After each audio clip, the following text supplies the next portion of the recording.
Bueno, les pensaba contar algunas cositas sobre la historia, un poquito del POCUS, no sé si en Argentina, un poco lo que fue nuestro aprendizaje. Esto es la guardia del Hospital Rivadavia los miércoles por la tarde, me invitaban a comer sushi en las buenas épocas. Ahí está el licenciado Cristian Benay, Gabriel Almirón, y que está ahí comiéndose todo es el doctor Tamagnone, que no pudo venir hoy, pero bueno, ahí al costadito estaba el cardiólogo de la unidad coronaria, que lo invitaban a participar. Cuando se podía comemos sushi, cuando no, las tabletas que ven ahí arriba, que era la comida del hospital, que era bastante cristiana, era más o menos, ¿no? Pero bueno, ahí parece que nos iba más o menos bien y pedimos eso. Y aunque ustedes crean que no hacen POCUS, yo estoy seguro que la mayoría hace POCUS. Lo que pasa es que lo llamábamos de otra época. Este es el ecógrafo que teníamos en la residencia del Hospital Militar, que es el primer ecógrafo argentino del doctor Berger. Y con este ecógrafo hacíamos POCUS. Lo que pasa es que le llamábamos ecoscopía, ventanear, le decíamos de otra manera, pero en realidad todos sabíamos hacer con el transductor sectorial, el de abdomen, un 4 cámaras, un eje largo para external, y por lo menos teníamos una idea de la función ventricular izquierda del paciente, como comentó recién Rocío, y teníamos modo M también para hacer, ¿por qué no?, un spam o un TAPSE, y ya con eso teníamos una aproximación. Claro, no teníamos la visión multisistémica, que es lo que caracteriza hoy al POCUS. Miramos solamente al corazón, que en general a los cardiólogos nos ha pasado siempre, ¿no? Nos hemos concentrado bastante en lo cardíaco, pero la realidad es que hoy tenemos, fíjense, tanta tecnología, cuando íbamos a hacer los ecos a Basterrica, con el equipo que está a la izquierda, un HP Sono 2000, que moverlo por todo el sanatorio era prácticamente imposible. Después vino, no vamos a nombrar marcas, el chiquito gris que está ahí a la mitad, ¿sí? Que todo el mundo lo ama porque es un equipo hermoso. Y el primer equipo POCUS es el que está arriba a la derecha, que es el 180, que tenía todos los modos que ustedes imaginan, salvo tisular. Y hoy tenemos estos equipos ultra portátiles, que yo me imagino un futuro cercano, con todos un equipo muy chiquito en el bolsillo, con o sin cable, al lado del estetoscopio, ensonando a nuestros pacientes en distintos escenarios, que es un poco el tema de hoy. Este curso lo hicimos con la doctora Rocío Fernández, ella es la directora, POCUS en unidad coronaria a principios del 2020, porque me parecía que estaba bueno que el cardiólogo también aprendiera de la mano del licenciado Benay, un poco de ecopulmonar, un poquito de doble transcraneal, las cosas básicas, un repaso de las cosas cardíacas. Después, bueno, nos agarró la pandemia, chau curso POCUS, no, en unidad coronaria no lo volvimos a hacer. Eso era mentira, la foto en la vía pública, ese mocap.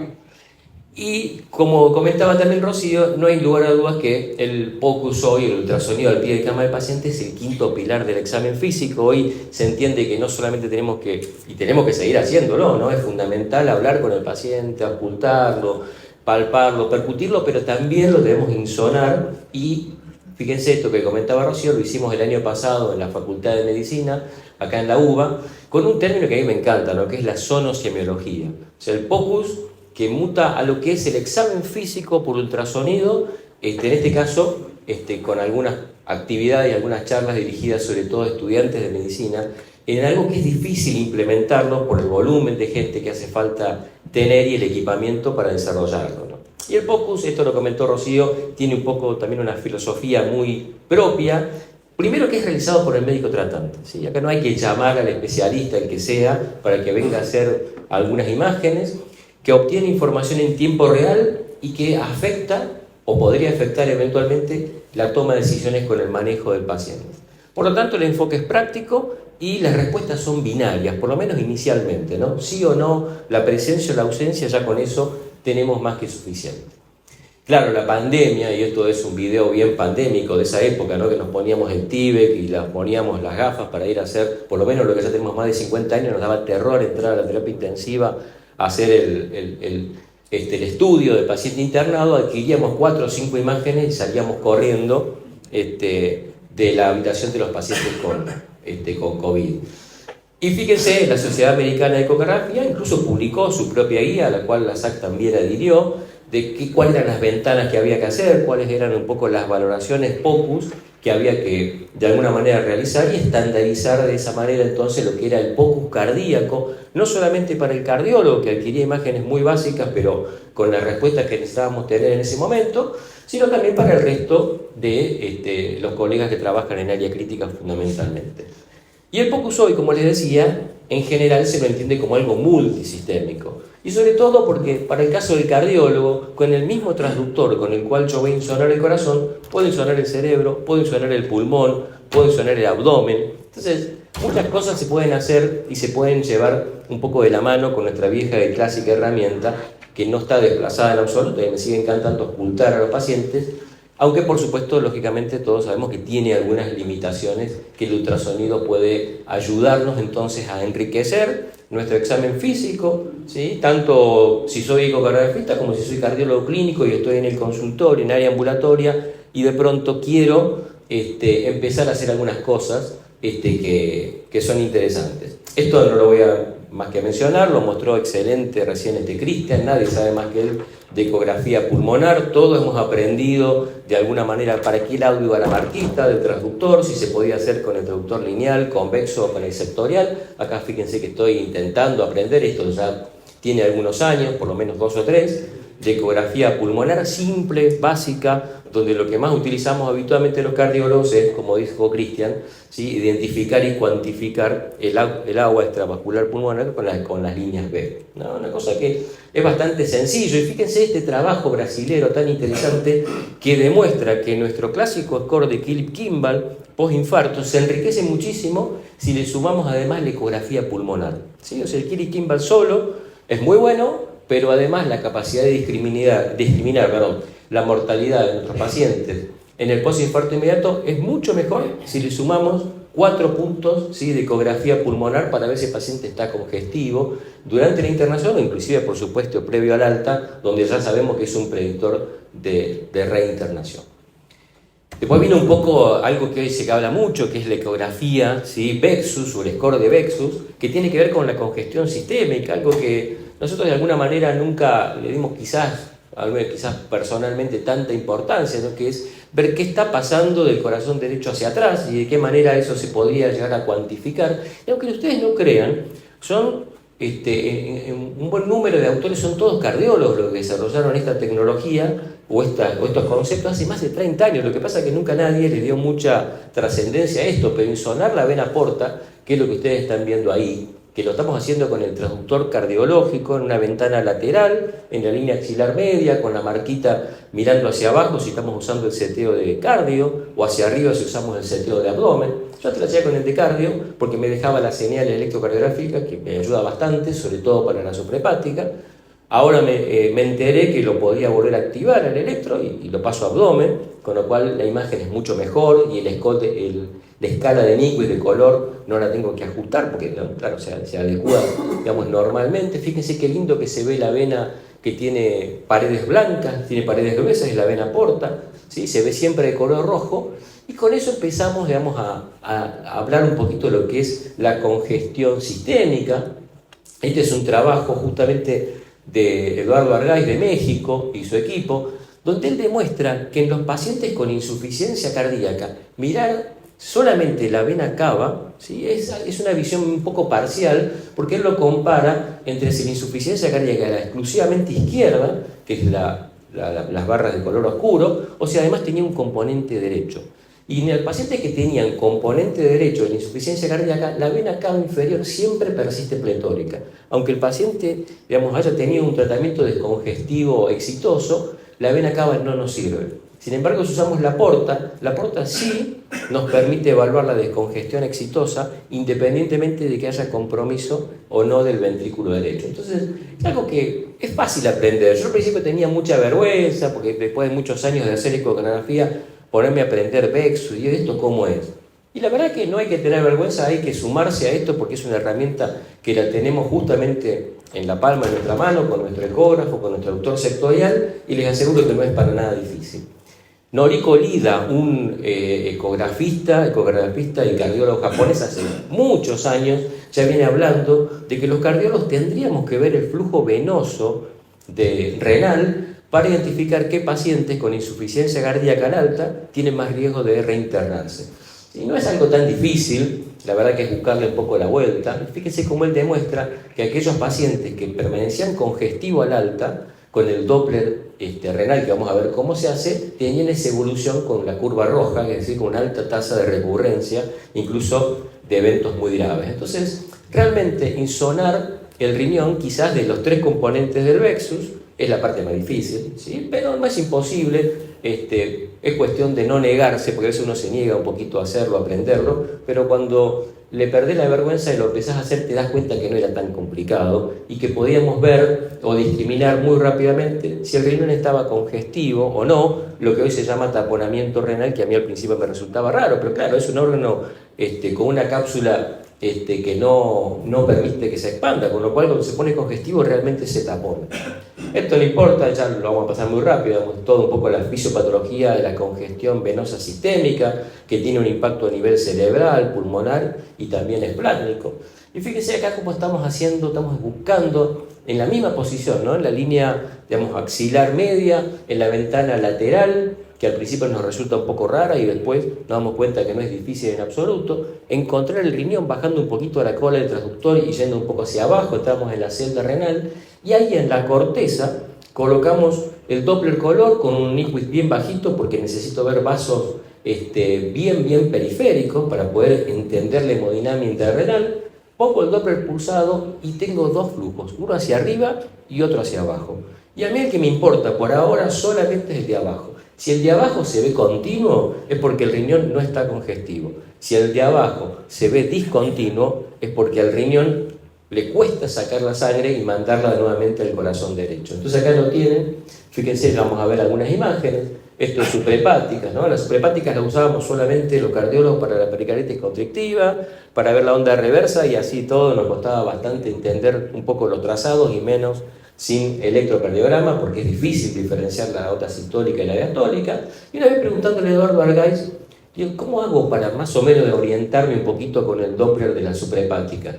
Me dice, mira, si el flujo va hacia arriba es malo, si es todo hacia abajo es bueno. Y con eso la verdad que por mucho tiempo me resultó más que suficiente. El score de Vexus básicamente lo que intenta, y lo desarrollaron anestesiólogos canadienses, que veían que muchos de sus pacientes en el postoperatorio de cirugía cardíaca hacían falla renal. Y bueno, esos pacientes hacían falla renal porque el riñón estaba congestivo, con lo cual dijeron, bueno, hagamos un score en base a algo que no escribieron ellos, que se venía escribiendo hace muchos años, que era el Doppler hepático con la vena porta, las suprahepáticas para ver la onda sistólica y la diastólica, y también el flujo renal que mostrábamos recién. Con lo cual el score de Vexus arranca con una vena cava. Si la vena cava no está colapsada, si tiene menos de 21 milímetros, no hay que hacer Vexus. Y si tiene más de 21, bueno, podemos ver quizás inclusive solamente la vena porta. Porque ya hoy muchos dicen, si la vena porta tiene flujo pulsátil, ya el paciente está congestivo y no hace falta ver ni el riñón ni la suprahepática. Con eso solo, digamos, sería más que suficiente. Y fíjense, acá tenemos un poco los 3 grados de Vexus, el grado 1, donde las alteraciones son mínimas, el flujo sigue siendo en la suprahepática con onda sistólica predominante, en la pulsatilidad de la vena porta, que se acuerda que decíamos, no tiene que pulsar la vena porta, tiene que tener un flujo continuo, homogéneo, y las venas renales, que en este caso todavía mantienen el flujo continuo, digamos, sin interrupciones. Por el contrario, el grado 3, ¿no? Al otro extremo, fíjense que ahora el flujo es hacia arriba en las venas suprahepáticas. Tengo onda sistólica reversa, que los cardiólogos la vemos en la insuficiencia tricuspidea severa, o cuando hay mucha presión y el hígado no logra contener, ¿sí? Porque el hígado de alguna manera amortigua las ondas de presión del corazón derecho y no las logra contener y las transmite hacia atrás.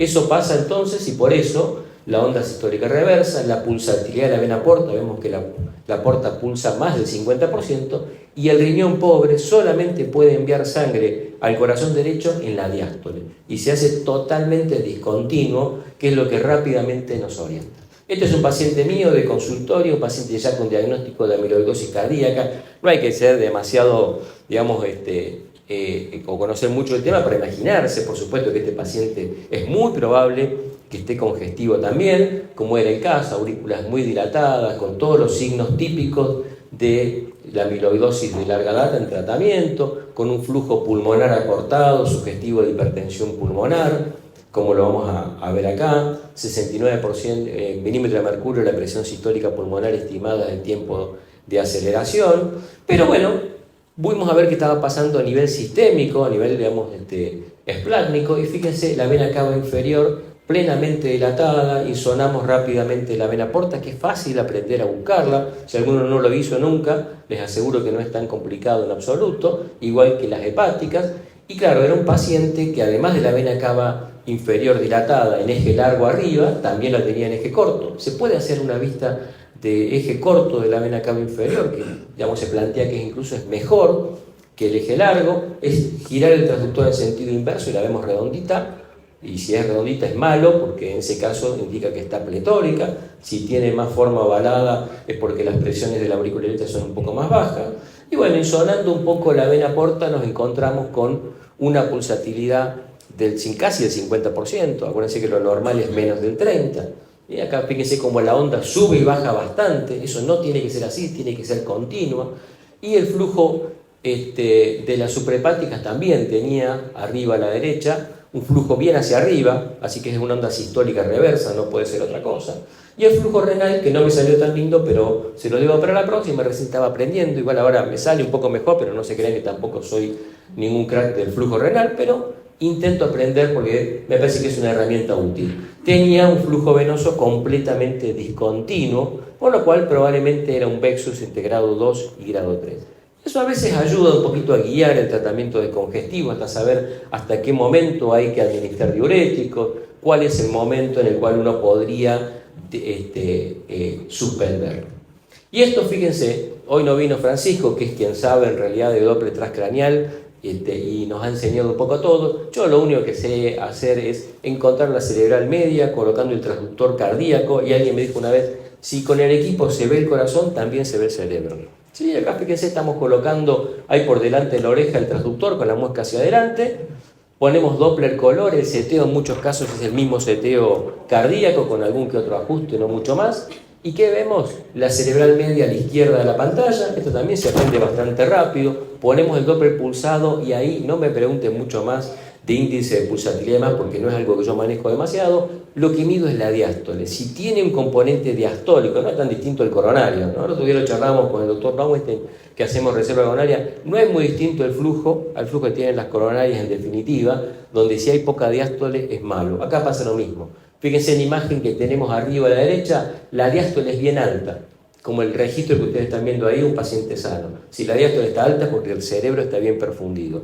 Si por el contrario la diástole es chiquita y la onda es bien tipo una espiga, es porque ese cerebro está muy mal perfundido y la diástole nos lo está mostrando.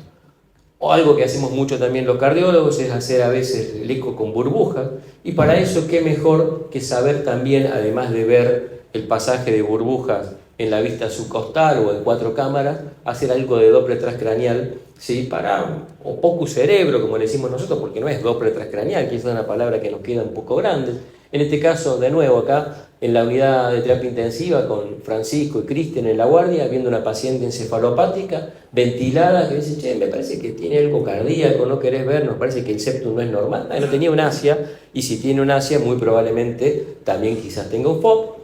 Bueno, le hicimos burbujas, vimos que había un pasaje muy importante en los primeros 3 o 4 latidos del corazón derecho e izquierdo, así que lo sospechamos. Y de paso empezamos a practicar, esto ya tiene varios años, del 2019, el Doppler transcraneal, donde veíamos los hits, ¿no? Las burbujas, llegando a la arteria cerebral media, y bueno, ahí con un poco más de pelo los dos, Francisco y yo, me estaba intentando enseñar a hacer algo de transcraneal. No lo consiguió del todo, la verdad que no terminé de aprender demasiado. ¿Cómo es? Muy bien, más o menos. Decime. Muy bien, listo. Ya terminó.